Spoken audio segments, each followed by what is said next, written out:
তখন তিনি তার ছেলেকে কি বললেন? ওয়াইজ ক্বালা লুকমানু লিইবনিহি ওয়া হুয়া ইয়াইযুহু।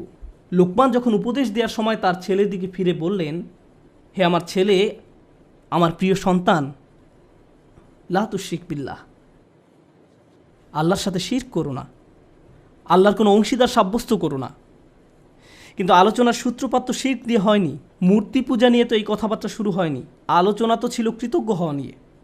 আমরা শাব্দিক দৃষ্টিকোণ থেকে একটি বিষয় এখানে শিখছি, শিরক এবং শুকর এর একটি শাব্দিক মিল আছে। কিন্তু আরেকটি বিষয় আমাদের এখানে জানতে হবে, আল্লাহ আমাদের এখানে শেখাচ্ছেন তার সাথে আমাদের সম্পর্কের মূল কেন্দ্রবিন্দু হলো আসলে কৃতজ্ঞতা। আমাদের আল্লাহর প্রতি যত ধরনের অনুভূতি রয়েছে, আমরা তার দাস, আমরা তাকে ভয় করি, আমরা তার কর্তৃত্ব মেনে নিয়েছি, আমরা জানি যে তিনি আমাদের সৃষ্টিকর্তা, এই সব কিছুই সত্য। কিন্তু এই সব কিছুর মাঝে আল্লাহর সাথে সত্যিকারের সম্পর্ক তৈরি করতে হলে আমাদের অন্তরে যা থাকতে হবে তা হলো কৃতজ্ঞতাবোধ। যদি অন্তরে এর উপস্থিতি না থাকে, তাহলে অন্তর এমন এক ধরনের শিরকের বসবাস হবে যার সাথে আমরা যুদ্ধ করে পারবো না। কারণ এটা দেখতে মূর্তির মতো নয়, এটাকে দেখতে মিথ্যে কোনো খোদার মতো মনে হয় না। এটা এমন এক ধরনের মূর্তি যার বসবাস অন্তরে।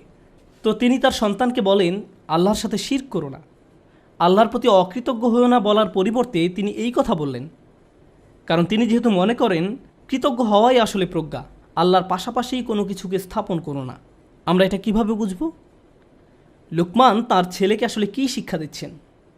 প্রসঙ্গত এটা শুধু সন্তানের সাথে পিতার কথোপকথন নয়, বরং এটা এমন যে কারো জন্য হতে পারে যার অধীনে কেউ বাস করে। আপনার জীবনে যদি এমন কেউ থাকে যে আপনার কাছ থেকে প্রজ্ঞার তালাশ করে, বিশেষত আমি বাবাদের উদ্দেশ্যে বলছি, এমনকি এর বাইরেও আপনি হয়তো বড় ভাই, আপনি এমন পজিশনে আছেন যেখানে অন্যরা আপনার অনুসরণ করে, সেক্ষেত্রে আপনার উচিত এই শিক্ষাটি তাদের নিকট পৌঁছে দেয়া।